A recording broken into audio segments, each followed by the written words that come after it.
de Jésus, le nom qui est au-dessus de tout le nom, nous avons prié, nous disons Amen. 2 Timothée, chapitre 3, 1 à 5. 2 Timothée, chapitre 3, 1 à 5. Je lis dans le nom puissant de Jésus. Or, sache que dans les derniers jours, il y aura des temps difficiles.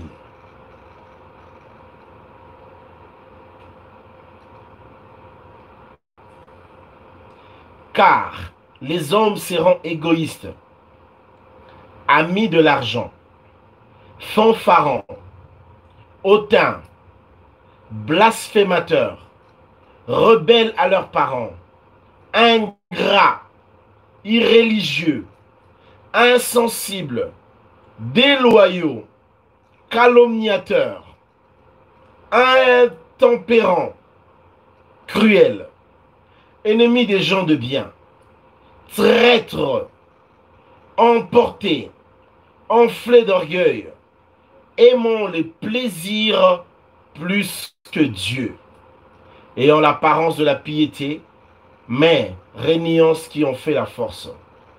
Éloigne-toi de ces hommes-là. Éloigne-toi de ces hommes-là. C'est la parole du Seigneur. Alléluia. Et ça, c'est notre prédication de ce matin. Que Dieu bénisse nos cœurs qui entendent cette parole. Toute la semaine, nous avions parlé sur le temps de la fin. Et nous avions parlé sur l'un des signes du temps de la fin, qui est dans le contexte de toutes les dépravations sexuelles qu'il y a aujourd'hui dans le monde. Et puis, le deuxième jour, nous avions continué sur la logique du temps de la fin et comment est-ce que les choses seront en train de se dérouler. Et normalement, je devrais parler, j'avais prévu de parler sur la Troisième Guerre mondiale dans la Bible, la guerre du nucléaire. J'avais prévu d'en parler parce que c'est biblique. Il y aura bel et bien une Troisième Guerre mondiale. Et donc, je l'ai laissé pour le mois prochain, lorsque je reviendrai sur une semaine, parce que toute cette semaine, on n'a pas vraiment été servi par l'Internet comme il se doit. Donc, on a commencé jeudi, alors que j'aurais voulu le commencer depuis le lundi. Et donc, je pense que le mois prochain, lorsque nous reviendrons pour faire une semaine sur l'Apocalypse, parce que je dis pendant 3 mois, je vais enseigner l'eschatologie biblique ou la prophétie biblique pendant 3 mois. Je prendrai une semaine. Chaque mois, il y aura une semaine où j'aborderai sur ça. Et j'avais prévu parler hier, normalement, sur la Troisième Guerre mondiale dans la Bible, la guerre du nucléaire. C'est ce que j'avais prévu. Hélas, que hier, ça n'a pas été fait. Mais c'est pas grave, je vais le récupérer pour le mois prochain. Je pense que c'est peut-être qu'avec ça qu'on va commencer. La Troisième Guerre mondiale, la guerre de l'acier, la guerre du nucléaire. Comment est-ce qu'il y aura la Troisième Guerre mondiale? Qu'est-ce qui se fera? Et il faudrait comprendre ce que nous appelons la géopolitique, comprendre le rôle que... Parce qu'Israël, c'est l'horloge du monde, comprendre ce qui se fera en Israël, l'Olivier, évidemment, comprendre ce qui va se faire ici dans l'Union européenne, et on a même un peu parlé il y a quelques jours, et comprendre le rôle que va jouer l'Amérique, le rôle que va jouer Rome dans toute cette situation et savoir comment un peu se positionner et être prêt évidemment à l'avènement du Fils de Dieu, être prêt parce que certainement que le Seigneur viendra nous prendre, certainement nous sommes dans le temps, c'est sûr. On n'a jamais été si proche de l'Apocalypse, jamais depuis que l'Église existe, on a autant été dans l'Apocalypse. Alors, donc voilà, on expliquera toutes ces choses à la lumière des Écritures. Comprendre le monde dans la Bible, c'est très important. Et ceux qui auront avec moi le cours de scatologie, ceux-là seront plus servis. Parce que ici, dans la prédication, on essaye de mettre certains gants, on se limite un peu dans certaines choses qu'on n'arrive peut-être pas, pas à dire. On pense qu'il faudrait les dire dans aussi un contexte qui est privé. Et c'est aussi important. Parce que sur les réseaux sociaux, on est sur le net. On essaye d'être sage. Et je suis aussi vos conseils. Voilà, j'ai suivi vraiment votre conseil. Que Dieu vous bénisse. Voilà. Alors, 2 Timothée ici nous parle, puisqu'on va finir la semaine sur le temps de la fin, les réalités du temps de la fin. Dans 2 Timothée, Paul écrit à Timothée et il lui fait cette belle remarque. Il lui dit, sache que dans les derniers jours, il y aura des temps difficiles. Nous sommes dans les temps qui sont les derniers. Dans la prophétie biblique, le jour du Seigneur commence depuis la venue de Jésus et s'intensifie lorsque le Saint-Esprit a été donné à l'Église. Évidemment, le Saint-Esprit est ce qui retient encore l'avènement de l'impie. Et certes que nous serons, lorsque l'Esprit de Dieu va être retiré sur la terre, et bien comme on l'a enseigné la fois passée, la disgrâce, la fin du temps de la grâce dans lequel nous sommes en train de vivre. Et Paul prédisant ces choses, il disait que dans les derniers jours, les temps seront très très difficiles. Alléluia. Et nous sommes dans ces derniers jours. Et le verset sommaire que j'aime, il dit, sache que dans la période finale de l'histoire, les temps seront difficiles. Et écoutez ce que Martin lui dit. Or, sachez ceci, qu'au dernier jour, il surviendra des temps fâcheux, des temps difficiles. Le monde est en train de passer vraiment par des temps qui sont difficiles. 2020, c'est une année qui est une année très difficile. Au début de cette année, pour ceux qui sont à Kinshasa, ils vont vous le dire, lorsque je prêchais le 31 décembre, on a même organisé le 4 janvier une prière pour la nation, le 4 janvier, si j'ai bonne mémoire, et j'ai prié pour les gens, et j'ai même dit aux gens qui n'étaient pas venus ce jour-là, vous avez fait erreur de ne pas venir. Mais bon, on a imploré la grâce de Dieu sur eux. Parce que des fois, quand on organise des choses dirigées par le Seigneur, orientées par le Seigneur, il faut vraiment être sensible. Et c'est très important. Et le 31, lorsque j'ai fini la prédication, le Seigneur m'a dit, cette année sera une année de la disqualification et de la qualification. Et donc, il inscrivait clairement que ce sera une année qui était difficile. Et franchement, c'est une année qui n'est pas une année facile.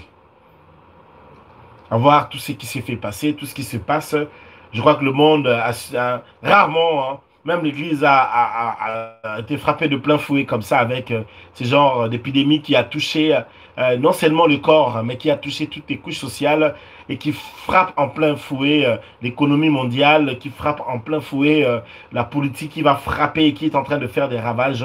Et il paraîtrait qu'il y a encore une certaine deuxième vague qui est en train de venir. Alors nous prions que Dieu garde l'Église connectée et garde ses enfants. Alléluia. Dans les derniers temps, les choses seront très, très difficiles.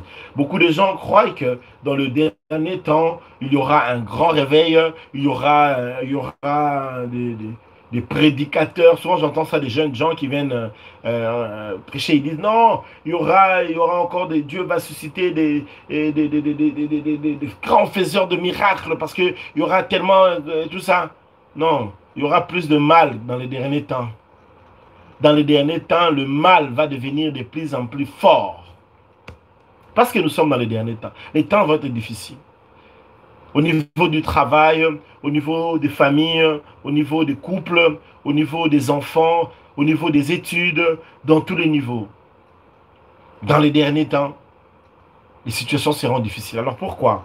Car les hommes seront d'abord égoïstes. Les hommes vont être très égoïstes dans ces temps dans lesquels nous sommes. Alléluia. Nous sommes dans un temps où les gens sont très, très, très égoïstes. Alléluia. Les gens seront égoïstes. Ces gens qui ne penseront, qui n'auront que l'amour pour eux-mêmes. Ils ne pensent qu'à lui. Alléluia. D'abord lui, donc c'est lui d'abord. Alléluia. L'amour de soi, l'égoïsme. Tu as déjà quelque chose, tu peux aussi laisser à d'autres personnes d'avoir, mais les gens ne vont pas fonctionner comme ça. L'égoïsme en tout. L'égoïsme dans des maisons, l'égoïsme dans des foyers, l'égoïsme dans des couples. Comment tu peux être marié à une femme, toi-même tu es tout le temps chic, hyper chic, et quand on regarde ta femme, Voilà. Il y a des gens comme ça, dehors on les appelle des PDG, des patrons, on les acclame PDG, mon pao, grand boss et tout. Boss, il y a quoi dans Makayabu? Alléluia. Ça, c'est quel genre de boss? Comme ça, dehors, on t'acclame, on l'acclame. Il y a des gens comme ça, on l'acclame partout, il passe patron, boss. Mais quand on regarde sa femme, on regarde, et cet homme est égoïste même vis-à-vis de sa propre femme. Or, sa femme, c'est son propre corps. Ta femme, c'est ton corps. Égoïsme. Égoïsme par rapport à ta belle famille. La maman de ce monsieur-là que tu ne veux pas soutenir, c'est cette femme-là qui a allaité ces messieurs, qui l'a fait grandir, qui l'a fait étudier. Et toi, tu viens l'épouser maintenant pour que tu détournes son cœur, pour qu'il ne puisse jamais soutenir sa maman. Ça, c'est quel esprit? Ça vient d'où ça? Alléluia. Égoïsme. L'égoïsme, c'est quand toi, tu te retrouves, tu as déjà, et que les autres personnes peuvent aussi avoir quelque chose. Mais non. Non seulement que tu as, tu en as assez, tu empêches à ceux qui peuvent avoir les miettes d'avoir les miettes. Ça, c'est l'égoïsme. L'amour de soi. Il n'y a que toi. Tu deviens le centre d'intérêt. À partir de ce moment-là, et c'est ce qui s'est fait aujourd'hui. Et nous avons même un égoïsme quand vous êtes dans des pays africains. Vous voyez une poignée de gens là qui sont au mangeoire et ils sont au pouvoir. Et ils se retrouvent, et ils se retrouvent, et ils sont bien. Alors je disais à un homme politique, on ne vit pas dans les mêmes pays. Hein. On lui disait que non, tout va bien, on est bien, voilà, on a arrangé, tout est super. J'ai dit non, non, non. On ne vit pas dans le même pays. Vous, vous êtes dans une autre république. Parce que dans notre pays où nous on vit ici, nous on connaît ce qui se passe. Égoïsme. Alléluia. Donnez-moi un amen que je parle. Alléluia. Pardon. Je prends seulement la parole. L'égoïsme, c'est quand vous avez des grandes nations, des nations européennes, de l'Occident, qui, lui, est déjà prospère. Mais qu'est-ce qu'il fait? Il emprunte aux nations africaines. Et ils viennent emprunter des millions. Et lorsqu'ils empruntent des millions, ils mettent des intérêts de la dette. En sorte que ces nations, parfois, ils remboursent déjà la dette. Mais les intérêts de la dette sont plus élevés. Alors, je connais des nations comme ça, ils ont emprunté 4 milliards, mais les intérêts de la dette aujourd'hui s'élèvent à 12 milliards. Donc, à leur niveau, ils ont déjà remboursé tous les 4 milliards il y a longtemps. Mais ils doivent payer 12 milliards. Pourquoi? Parce que c'est les intérêts de la dette. Ça, c'est dangereux. C'est pourquoi beaucoup de pays africains n'arrivent pas à se relever. L'égoïsme, c'est quand au niveau mondial, les institutions de Bretton Woods, le FMI, la Banque mondiale, organisent une pauvreté voulue dans des pays africains. Ça, c'est de l'égoïsme. Et derrière ça, vous croyez qu'il y a quoi? Il n'y a pas de peuple blanc, ou etc. Non. Il y a quelques familles qui se retrouvent, des familles qui empruntent de l'argent, etc. Il y a toute une organisation pour maintenir les gens dans une quelconque pauvreté. Nous avons toute la richesse possible pour nourrir tout le monde dans le monde. Et des fois même quelqu'un me disait, on était capable de jeter même certains, on retenait le riz. Pour créer une absence de riz dans le monde, pour créer une hausse des prix. La loi de l'offre et de la demande, quoi. Donc ils vont bloquer certains denrées alimentaires, provoquer au niveau de la bourse une simulation, je cherche ce terme là, ça m'a fui. Et donc ils vont créer ça et lorsqu'ils vont créer ça et les prix vont augmenter. Mais on oublie que quelque part il y a quelqu'un, il y a un enfant qui ne va pas manger, qui va mourir de faim. On oublie ça. L'égoïsme, c'est quand tu travailles chez les Africains aussi et qu'à la fin du mois, on ne te paye pas ton salaire. Les gens seront égoïstes, amis de l'argent. C'est la Bible qui le dit. Dans les derniers jours, les gens seront amis de l'argent. Ils vont tellement aimer l'argent. Les gens sont tombés amoureux de l'argent. Ces gens qui, pour l'argent, sont prêts à tout. Ils peuvent sacrifier même ses propres enfants. Ils peuvent même toucher à l'occultisme parce que lui, il veut avoir le pouvoir, il veut avoir le lucre. Pour l'amour de l'argent. Et nous sommes dans ces sociétés qui, pour l'amour de l'argent, les gens sont prêts à tout. Il y a plus de 6 millions de gens pendant plusieurs années, des gens qui meurent à l'est de la République démocratique du Congo pour les coltans, les minéraux de sang. Et personne n'en parle. Personne n'en parle. on tue les gens, simplement on fait une guerre, une génocide silencieuse, et personne n'en parle. Pourquoi? Parce que les grands, ils ont muselé les grandes chaînes, parce qu'aujourd'hui, c'est les familles les plus riches qui dirigent toutes les grandes chaînes du monde, sont dirigées par des grandes familles, des familles qui ont... Alors, ils ont une ligne éditoriale. Et dans la ligne éditoriale, il y a des choses, il y a une sorte d'embargo. Ils vont donner un embargo, ne parlez pas sur tel domaine. Et jamais on en parle. Excusez-moi, sans pour autant comparer les crimes, mais il aurait suffi, alors je condamne avec dernière énergie les attentats, mais il aurait suffi d'un attentat dans un autre pays là, et il y a des gens qui meurent, et directement, comme c'est un pays européen, alors là tout le monde en parle, non, voilà, et tout ça, mais il y a des gens, des millions de gens, quelle honte, quelle honte. Pour l'amour de l'argent, vous ne réalisez pas ce que les gens sont prêts à faire. Alléluia. Je parle ici de l'amour de l'argent. Des gens qui aiment l'argent plus que les hommes.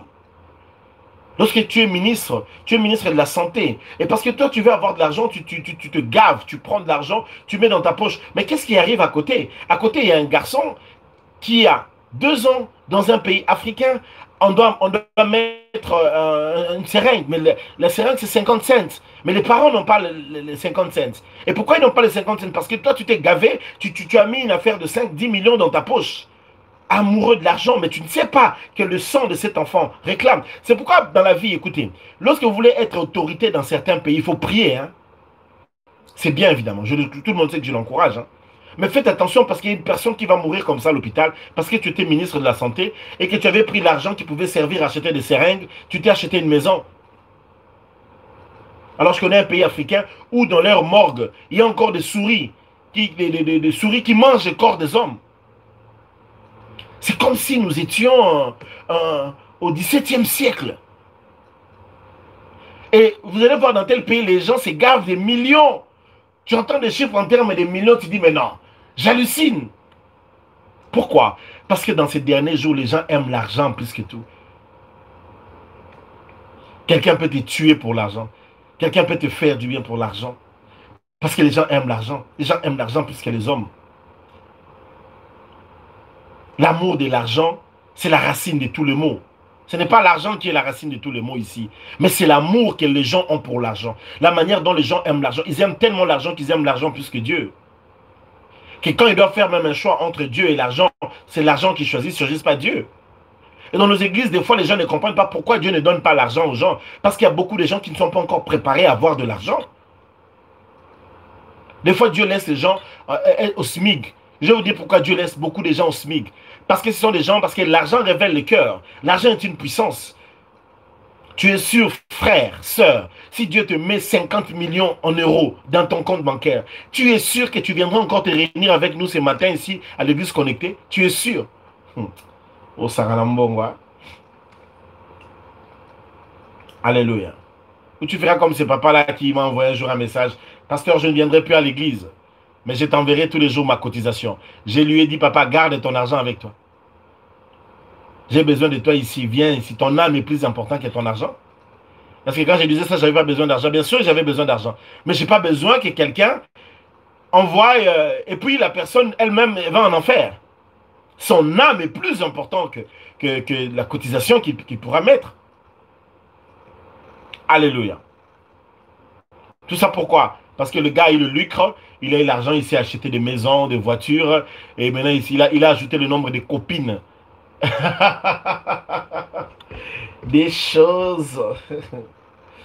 Dans les temps de la fin, les gens seront amis de l'argent. Voilà pourquoi même quand tu as un peu d'argent dans ton compte bancaire, il faut faire attention que les gens ne sachent pas. Parce qu'il y a des gens qui peuvent te tuer pour l'argent. Et voilà pourquoi j'aime dire aux gens que toute personne qui vient brandir sa richesse n'a pas encore l'argent. Parce que quelqu'un qui a l'argent, il sait que dans ces temps qui sont si difficiles, brandir l'argent, brandir la richesse, c'est se chercher des problèmes. Quand tu brandis que tu as l'argent, tu vas t'attirer des problèmes. Tu vas t'attirer des combats. Il y a des gens même qui veulent venir enlever tes enfants parce qu'ils savent que tu as l'argent. Les riches vivent très cachés. Hein. Les gens qui sont riches, ils vivent cachés. On ne le voit pas. Les gens deviendront amis de l'argent. Et tout le monde veut épouser l'homme riche. Tout le monde veut épouser. Ah, je cherche. Alors, quand j'ai posé la question à une sœur, mais pourquoi tu ne t'es marié? Mais non, je cherche un homme qui a l'argent, qui va prendre soin de moi. Je lui ai dit que cet homme n'est pas encore né. Dieu ne l'avait pas encore créé. Il va le créer peut-être dans 15 ans. L'homme que tu cherches. Parce que c'est anormal que tu ailles dans une relation en te disant que la personne doit avoir de l'argent. Bon, maintenant, si tu l'épouses et qu'il avait l'argent et quand il n'a plus d'argent, qu'est-ce que tu fais? Tu abandonnes. Moi, je crois qu'un couple peut construire l'argent ensemble. Vous pouvez partir sur base de rien ensemble, vous pouvez construire et puis vous pouvez aussi être élevé. Alléluia. Et hier, je faisais la remarque à quelques-unes de mes enfants. Je disais, écoutez, vous allez remarquer que la plupart d'hommes dans ce monde qui ont l'argent, ils n'ont pas épousé des top modèles, les plus grandes fortunes. Hein, n'ont pas épousé des top modèles, voilà. Vous connaissez Bill Gates, un gars comme Bill Gates ou Mark Zuckerberg, le gars de Facebook, là, Jeff Bezos, ou toutes ces personnes qui sont des richissimes aujourd'hui dans le monde ici. Vous connaissez leurs femmes? Vous voyez que leurs femmes, ce sont des mannequins, ce sont des top modèles? Non, leurs femmes ne sont pas des mannequins. Ces gens-là ont épousé des cerveaux. Ils ont épousé des femmes qui étaient intelligentes. Ils n'ont pas épousé des femmes qui étaient belles. Alors souvent nos filles, elles se passent tout leur temps pour le make-up, elles se font très belles. Écoutez, le monde aujourd'hui a plus besoin de femmes qui ont le cerveau que les femmes qui ont la plastique. Oui, je peux le répéter, je vous assure. Et j'aimerais que toutes nos filles le sachent. Investissez dans votre cerveau, investissez dans la réflexion, investissez dans l'intelligence, lisez, apprenez, soyez des filles instruites. Ne passez pas tout votre temps dans le make-up, soyez, je me fais belle et tout le temps miroir, miroir, miroir, miroir. Non, non, non, non. Le monde ne marche pas comme ça. Là, c'est la télé-réalité qui est une fiction. C'est la fiction, c'est la télévision qui vous dit ça. La télévision vous ment. Parce qu'ils ont des heures à vendre, ils doivent vendre des publicités et se faire de l'argent. C'est faux. Les hommes les plus riches du monde n'épousent pas des top modèles, des mannequins à une plastique exagérée. Ces gens-là épousent des femmes qui ont des cerveaux. Les hommes ont besoin des femmes, évidemment qu'elles soient belles, mais surtout qu'elles soient intelligentes. Surtout, d'abord c'est l'intelligence, c'est d'abord la tête. Si les frères sont d'accord avec moi, frère, écrivez avec moi. C'est d'abord la tête. S'il vous plaît, aidez-moi le frère. Si vous êtes d'accord avec moi, écrivez pour que les sœurs comprennent ce que je dis. Vous vous rendez compte, c'est parce que tu es belle seulement. Attends, quelqu'un te pousse seulement parce que tu es belle. Bon, maintenant, si un jour il est en vacances, qui va donner un peu de cours de français à son enfant? Qui peut expliquer un cours de mathématiques? Là, tu ne sais pas. Donc, toi, tu es seulement belle et puis tu sais seulement préparer. Non, non, non, non, non, non. Ça ne marche pas comme ça. Mes sœurs, le monde a changé. Il faut être intelligente. Et je crois que les filles ont du potentiel en intelligence. Mais seulement on les dévie un peu en leur disant simplement qu'il faut être belle. Oui, faites-vous belle, c'est bien. Je ne suis pas contre la beauté. Fais-toi belle. Mais hormis que tu sois belle, travaille aussi l'intelligence. Sois intelligente. Instruis-toi. Est-ce que je peux avancer? Il me reste 10 minutes. Espérons qu'on va finir. Alléluia. Alléluia. Les gens seront fanfarons, vantards, orgueilleux. La vantardise. Dans le temps de la fin, les gens seront vantards, orgueilleux. C'est le temps de la fin. Je vois un peu ce que vous faites tout le temps là sur les réseaux sociaux. Les gens exhibent parfois leurs richesses. Alors je connais un pasteur, lui, même un pasteur je vous dis, même quand il achète une chaussure, il prend la chaussure là, il filme la chaussure, il le met sur Facebook. Il s'est acheté une veste, il filme la veste. Le pasteur qu'il est. Et là, j'ai regardé, j'ai dit, Kaka, Pochingan. C'est quoi ça comme comportement? Alléluia. Après, c'est pas mauvais de mettre un peu des choses rigolos. Vous y partagez un peu de votre vie, hein, c'est pas mauvais. Hein. Allez, vous montez un peu dans un cheval, vous roulez un peu dans une voiture de course. Ça, je suis pas contre. Je ne vois pas ça de la vantardise. Je trouve la vantardise à partir du moment où on sent que tu as l'intention de faire une certaine exhibition de ta richesse, de tes avoirs. Les gens seront fanfarons. Les gens seront hautains. Alléluia. La Bible dit, Les gens hautains, en fait, il y a des gens qui se croient au-dessus des autres. On les qui moutouté. Ne sois pas hautain. Ne sois pas orgueilleux. Des gens qui se croient qu'ils surpassent les autres. Ils ont une haute estime d'eux-mêmes. Et regardent les autres personnes avec mépris. Attention de mépriser David, il deviendra roi.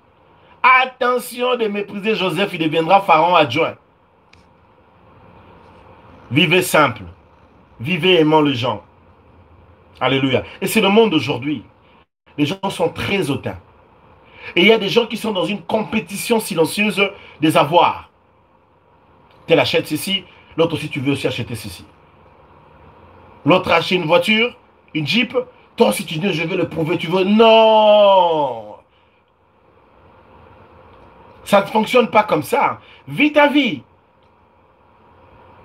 Tu peux voir quelqu'un rouler avec une Jeep dernier cri, mais dans son compte bancaire, il est rouge.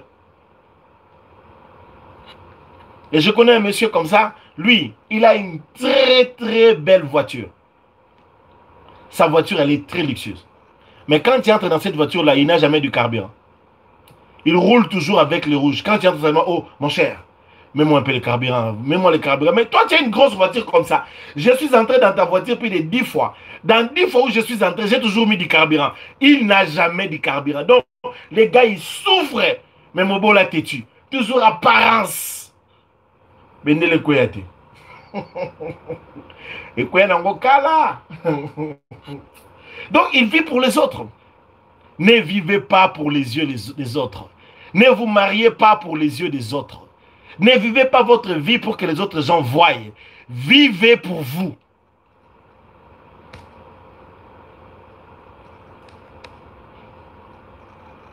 Alléluia. Rapidement.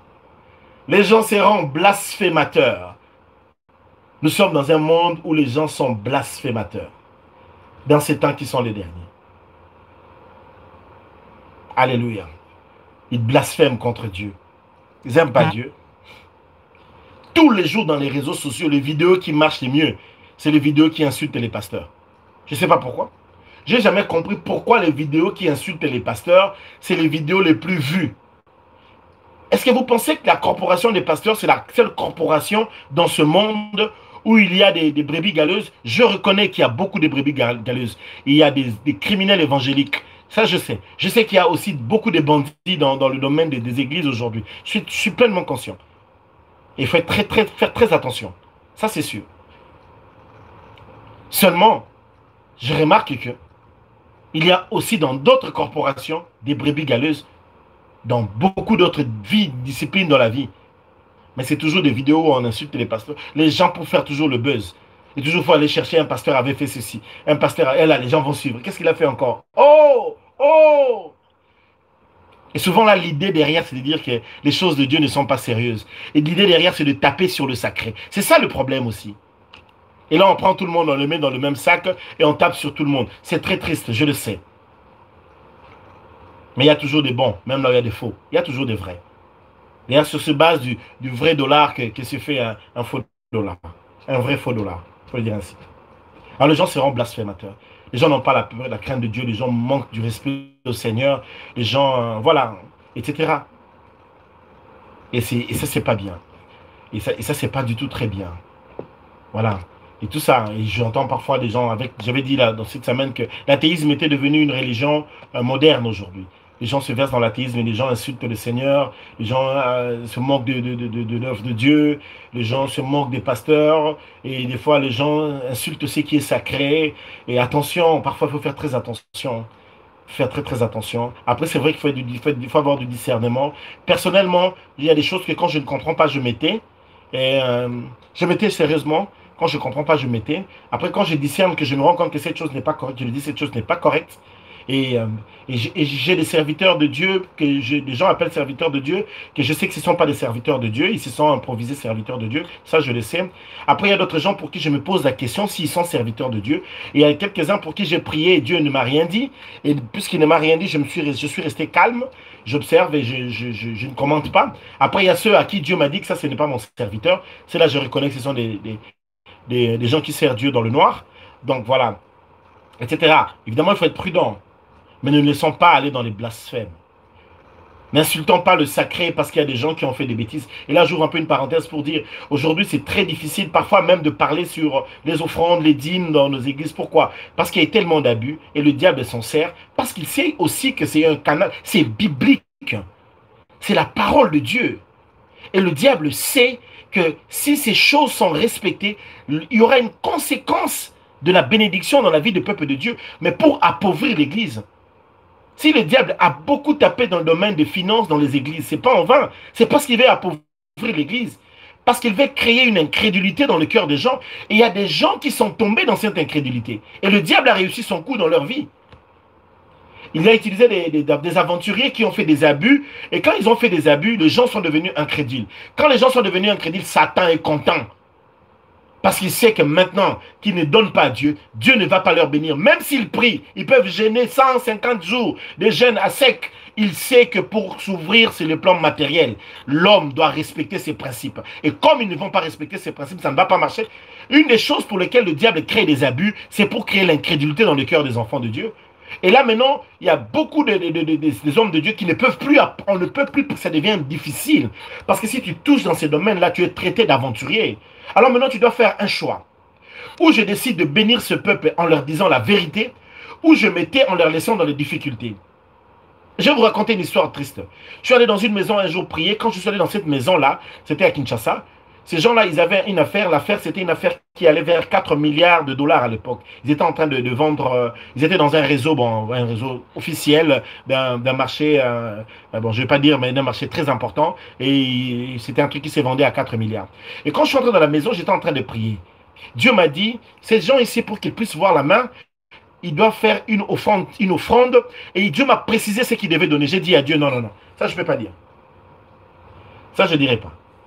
Il m'a dit, tu dois leur dire. J'ai dit, non, non, non, je ne peux pas dire. Je ne peux pas. Toi-même, parle-leur. Moi, je ne dirai pas ça. Et j'ai refusé. Je ne les ai pas dit. Et je suis parti. Et leur affaire n'a pas marché. Je sais. Mais aussi, je vous dis pourquoi. Alors là, les gens disent, mais pasteur, tu avais mal fait. Oui, je sais que j'avais mal fait. Et je crois que le Seigneur m'a pardonné. Mais je vais vous dire pourquoi. Parce que quand nous sommes arrivés, cette personne-là était en train d'exalter un bien. Et c'est le bien dans lequel le Seigneur voulait qu'il puisse donner. Mais j'ai dit à Dieu, mais ces gens vont me traiter d'aventurier. Ils vont dire que je suis un aventurier si j'ai dit ça. Non, non, non, non, non, non, ça je ne dirai pas. Est-ce qu'ils n'ont pas été bénis parce qu'ils n'ont pas fait ça? Oui, je sais qu'ils n'ont pas été bénis à cause de ça. Mais après, c'était difficile pour moi, comprenez-moi. Je suis quelqu'un de timide aussi. Quelqu'un de très timide. Et, parfois, si Dieu me dit certaines choses, des fois j'ai du mal à les dire, si je regarde aussi un peu. Et c'est comme ça. Et ne vous inquiétez pas, Dieu il m'aime comme ça. Il connaît que je suis un peu comme ça. Il m'aime aussi avec mes défauts. Après, ça aurait été que ça engage le pronostic vital d'une personne, je l'aurais dit. Mais ça n'engageait pas directement la vie d'une personne qui était en danger de mort. Voyez-vous? Si c'était quelque chose qui était lié à la mort, j'allais lui dire que non, ben voilà, il faut faire ceci. Mais je me suis dit, bon, ce n'est qu'un bien, mais ce n'est que, bon, c'est vrai que c'est 4 milliards, mais ce n'est qu'une bénédiction matérielle, c'est pas grave. Hein. Et ils peuvent même avoir quelques... Bon, ça va aller. Je vous dis ces choses pour que vous compreniez comment est-ce que le monde est parfois difficile aujourd'hui. Et on doit parfois refuser de laisser les gens venir blasphémer le nom de Dieu. Je ne voulais pas que ces gens-là critiquent mon ministère après qu'ils disent que voilà, il est comme ça, ah, voilà. On essaie d'être prudent aussi dans la manière de servir Dieu. Un jour, j'ai rencontré un ministre et j'ai prié avec lui. Et le gars il voulait me faire une enveloppe. J'ai refusé. Il m'a dit non, non, non, non, non, je ne prends pas. Mais non, mais pourquoi il ne veut pas? Je ne voulais pas, je vais vous dire pourquoi je ne voulais pas. Parce que c'était un païen. À partir du moment où c'est un païen et que je lui ai apporté une parole de Dieu, en plus je le blâmais. Donc je le blâme. Je l'évangélise, je le blâme. Par la parole de la prophétie. Hein, voilà, j'ai dit blâmer dans ce sens, c'est-à-dire que les prophéties qui sortaient n'étaient pas de bonnes prophéties. Alors, comme il est habitué de cette façon, et comme c'est un païen, je me suis dit, comme c'est un païen, je ne peux pas me permettre. Je prends facilement une offrande des chrétiens, des enfants de Dieu. Là, je suis à l'aise. Mais un païen, il ne comprend pas, il croit qu'il a acheté la prophétie. Ça ne marche pas. Je veux qu'il reste avec la prophétie, avec son argent. C'est mieux. Alléluia. Allez, on va aller rapidement, rapidement, rapidement. Les gens seront blasphémateurs, rebelles à leurs parents. Vous savez comment les enfants se rebellent aujourd'hui à leurs parents? La seule promesse pour vivre longtemps sur terre, il faut honorer ton père et ta mère. Les enfants aujourd'hui sont rebelles à leurs parents. En fait, il y a une société où les enfants sont têtus. Dans cette société où on interdit même de faire la fessée à l'enfant. On ne peut même plus faire la fessée à l'enfant. Même quand l'enfant, la Bible dit ne prive pas le bâton à ton enfant. Alors, je ne demande pas aux parents d'être violents. Pas du tout. Mais si parfois, une petite fessée peut faire lui comprendre que non, c'est pas comme ça que ça fonctionne, il ne faut pas manquer de le faire. Mais ne pas taper, c'est d'abord le principe, c'est de ne pas taper. Mais dans l'éducation de l'homme, à un moment, une fessée, c'est pas interdit. Je ne vois pas le problème. Mais là, dans des pays comme la Suède, tu fais une fessée, 5 ans de prison, à Taïomoko, franchement, c'est quoi? Donc, on ne doit jamais taper. C'est pourquoi on a des enfants aujourd'hui têtus, impossibles à vivre. Je vous assure, il y a des enfants qui sont impossibles parce qu'il n'y a pas le... non, on ne peut pas avoir de l'autorité sur eux. Imaginez ce que sera le couple demain avec cette génération, ce que sera le mariage demain, ce que sera le monde demain, avec ces enfants qui grandissent non pas dans la liberté, mais dans le libertinage. Alléluia. Les gens seront rebelles, les gens seront ingrats. Nous sommes dans des sociétés des ingratitudes. Ah non, non, non, non, non. Tu aides les gens, tu fais du bien aux gens, tu aimes les gens, tu te sacrifies. Les gens sont non gracieux, non déplaisants, ingrats. Quand tu fais du bien aux gens, ne t'attends pas qu'ils soient reconnaissants. Et il n'y a pas un travail où il y a l'ingratitude comme ce genre de travail que nous, on fait les pasteurs. C'est le travail où on rend les gens riches, mais nous-mêmes, on reste pauvres. C'est le travail où on conseille les gens, on aide, on fait ceci. Mais quand les gens, je vous assure, je peux vous assurer,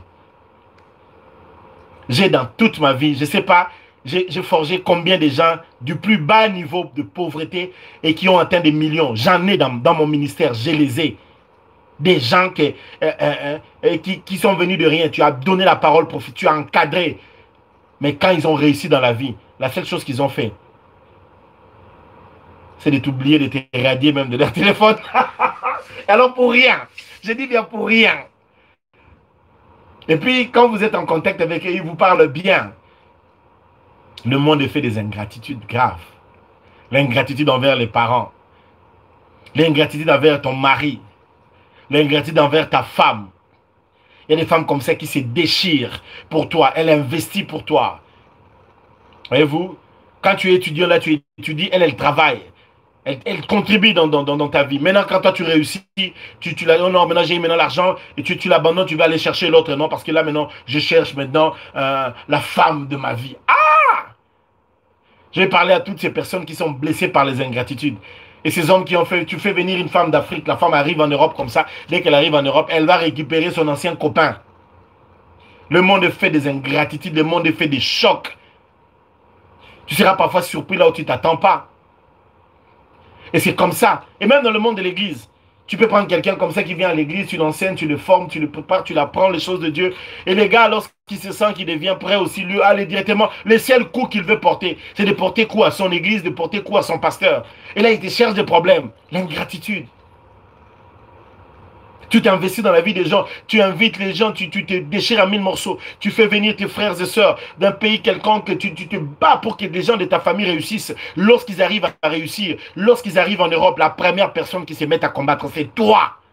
Toi, leur propre sœur, qui a investi de l'argent pour leur faire quitter les pays africains. Il y a même de ceux qui étaient dans un petit village, dans un petit bidonville, qui ne savaient même pas que l'argent pouvait sortir des murs. Ils ne savaient même pas, depuis qu'ils entrent chez Aldi, ils prennent aussi des caddies, ils entrent dans Express et ils achètent aussi avec la carte électronique.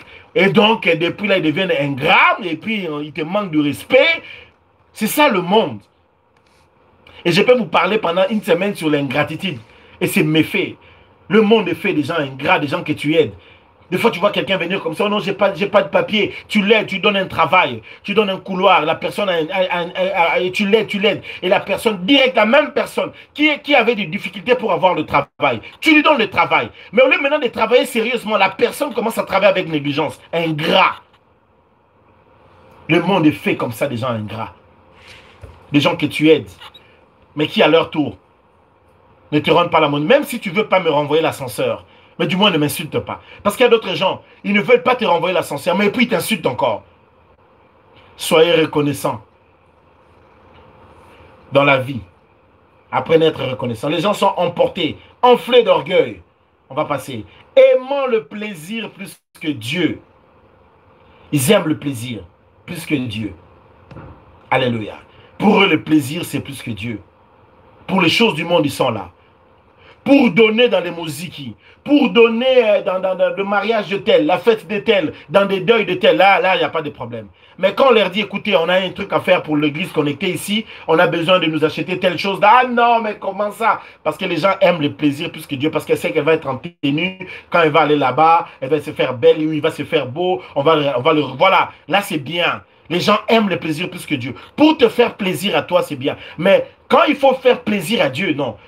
Pour venir prier, non. Pour adorer, non. On va jeûner, non. Pas de jeûne, pas de prière. Pour que la personne prie, il faut le supplier. Viens prier, s'il te plaît. On le supplie. Là, c'est bien. Là c'est comme ça. Mais pour se faire plaisir à elle-même, la personne ne résine pas sur les moyens. Hein. Ces gens de personnes sont prêtes à mettre tous les moyens possibles. Parce qu'ils aiment le plaisir plus que Dieu. La vie du monde, la vie du péché, les boîtes de nuit et tout ça. Et prie que ton mari soit loin des amis comme ça. Il y a des gens qui aiment bien. Il y a des gens qui sont tout le temps dans le plaisir, tout le temps en train de jouir, des jouisseurs. Mets ta vie loin de ces choses. Alors je vais clôturer ici. Et la Bible dit ici, éloigne-toi de ces hommes. Ayant l'apparence de la piété, mon réunion, ce qui fait force. Éloigne-toi de ces hommes. Éloigne-toi de qui? Éloigne-toi des irréligieux. Alors là, j'avais sauté irréligieux, je n'avais même pas vu. Les calomniateurs, les intempérants, les cruels, les ennemis des gens de bien. Parce que quelqu'un réussit dans la vie, les gens deviennent ennemis par rapport à lui. Il y a d'autres gens qui sont jaloux de toi seulement parce que tu réussis. Parce que tu réussis, ils sont jaloux de tes enfants. Parce que tu réussis. Ils sont jaloux de toi simplement parce que dans la vie, tu réussis. Ta réussite est en train de provoquer une haine chez eux. Éloigne-toi de ces hommes-là. Des fois, tu vois bien que cette personne est jalouse de toi. Cette personne ne t'aime pas, il n'aime pas ta femme, il n'aime pas ton mari, il n'aime pas tes enfants. Tu le vois. Mais c'est toujours ta copine, c'est toujours lui ton ami, tu es tout le temps. Mais la Bible te dit ici, éloigne-toi de ces hommes-là. De qui? Des gens qui sont amis de l'argent, des gens qui sont égoïstes. Éloigne-toi de ces gens. Éloigne-toi des fanfarons, des orgueilleux, des hautains, des blasphémateurs. Tu ne veux pas faire partie des gens qui critiquent tout le temps ton pasteur. Ils sont en train de me critiquer, tu es avec eux. Non, ce n'est pas possible. Des gens qui critiquent tout le temps les choses de Dieu, des gens qui manquent du respect au Seigneur, des rebelles. Éloigne-toi des rebelles. Éloigne-toi des gens qui sont rebelles à leurs parents. Éloigne-toi des irréligieux. Des gens qui n'aiment pas entendre parler de Jésus. Des ennemis de Christ. Ils n'aiment pas Jésus tout le temps, les dieux des Noirs. Quel Dieu des Noirs? Il n'y a pas de Dieu des Noirs. Il n'y a que Jésus qui a créé les Noirs. Des gens qui sont insensibles. Même quand tu es dans des situations difficiles. Même qu'il y a des gens qui sont insensibles. Tu passes des temps difficiles, tu leur partages. Ils ont la possibilité, ils peuvent aider. Mais ils sont là à rire. Non, ça va. Les gens qui sont déloyaux, tu vois, cette personne n'est pas loyale envers toi. Éloigne-toi de lui. La personne est irréligieuse, éloigne-toi de lui. La personne est insensible, éloigne-toi de lui. Les calomniateurs, il y a des gens qui sont des calomniateurs. Ils sont capables d'inventer, de créer quelque chose, de te mettre même en conflit avec ton mari, avec ta femme, avec tes enfants. Ils peuvent te mettre en conflit avec ton chef, ton patron dans le travail. Ils peuvent te mettre en conflit. Éloigne-toi de ces gens. Des gens qui sont intempérants, qui sont tout le temps bouillon. Des gens qui sont cruels, ennemis des gens de bien, des traîtres, des gens qui sont emportés, enflés d'orgueil, des gens qui aiment les plaisirs plus que Dieu. Éloigne-toi de ces hommes-là. La Bible te le dit bien. Éloigne-toi. Et j'aime bien le verbe. Pour finir, le verbe apotrépo. C'est ça, éloigne-toi. Ça veut dire quoi? Se détourner. Alors ça, j'aime. Il dit bien, fuis. C'est ça que ça veut dire. Se détourner et fuir. Fuir veut dire pakatambangu. Ça veut dire fuis. Il y a dans la vie des gens qu'il faut fuir. Des gens qu'il ne faut plus fréquenter. Parce que tu es enfant de Dieu, tu dois faire une distance avec ces gens-là. Ces gens qui ont ces genres de caractéristiques qu'on vient de dire. Et pour clôturer, je vais réciter ces choses. Quels sont les gens que tu dois fuir, que tu dois t'éloigner, que tu dois éviter à tout prix? Tu dois t'éloigner. Tu dois éviter qui? Pour finir, éviter les égoïstes. Les fuir. Fuis les gens qui ont l'amour de l'argent. Parce qu'ils ne vont pas t'aimer. Ils sont avec toi seulement parce que tu as quelque chose. Le jour où tu n'auras pas, ils ne seront pas là. Fuis les fanfarons, les hautains, les vantards. Les gens qui sont tout le temps bandits. Voilà, j'ai fait ceci, j'ai acheté ceci. Moi comme ça, moi comme... Non. Tu as acheté, c'est bien. Après, si tu racontes que Dieu m'a béni, gloire à Dieu. Mais pas dans un esprit d'humilier et de regarder les autres gens avec un esprit de dédain. Les gens qui sont hautains, les gens qui sont ingrats. Fuis-les. Évite-les. Les gens qui sont irréligieux, qui n'aiment pas les choses de Dieu, vous n'avez rien à partager, ils n'aiment pas le Seigneur Jésus. Tu passes ce temps avec eux pourquoi? Pour boire? Pour les moziki? Pourquoi? Les gens qui sont insensibles, déloyaux, ils ne sont pas loyaux. Et les gens qui sont insensibles, ils ne sont pas loyaux envers toi. Tu vois que cette personne n'est pas loyale envers toi. Fuis-les. Les calomniateurs, fuis-les. Les intempérants, fuis-les. Les cruels, fuis-les. Les ennemis des gens de bien. Les gens qui ne supportent pas parce que tu es bien. Les gens qui ne supportent pas parce que tu es béni. Les gens qui ne supportent pas ton mariage parce qu'ils sentent que ton mari t'aime. Il y a des gens comme ça, même dans la belle famille qui ne t'aiment pas. Oh, tu as mis notre soeur, notre frère dans le fétiche. Lui qui le fétiche, là, c'est Jésus. Je l'ai attaché à Christ pour qu'il soit tout le temps amoureux. Et j'ai pris que Dieu augmente dans le cœur de ton mari l'amour pour toi. Au nom de Jésus de Nazareth. J'ai mis l'amour pour toi. J'augmente ça à 100%. Qu'il soit follement amoureux de toi. Qu'il t'aime tellement. Qu'il t'achète des maisons. Et s'il avait acheté encore une maison, qu'il t'achète encore 3 autres. Et même si ses frères disent achète-nous. Alors quand il voulait qu'il t'ajoute encore un autre. Que ça devienne un 5e. Donne-moi un amen si tu es d'accord avec moi. Des traîtres emportés, enflés, aimant le plaisir, puisque Dieu, écarte-toi de ces gens. Que Dieu bénisse sa parole de ce matin. Nous pouvons acclamer le Seigneur pour la gloire de Dieu. Maintenant, nous allons prier le Seigneur. Comment nous allons faire? Tu vas d'abord prier pour ne pas être ces gens de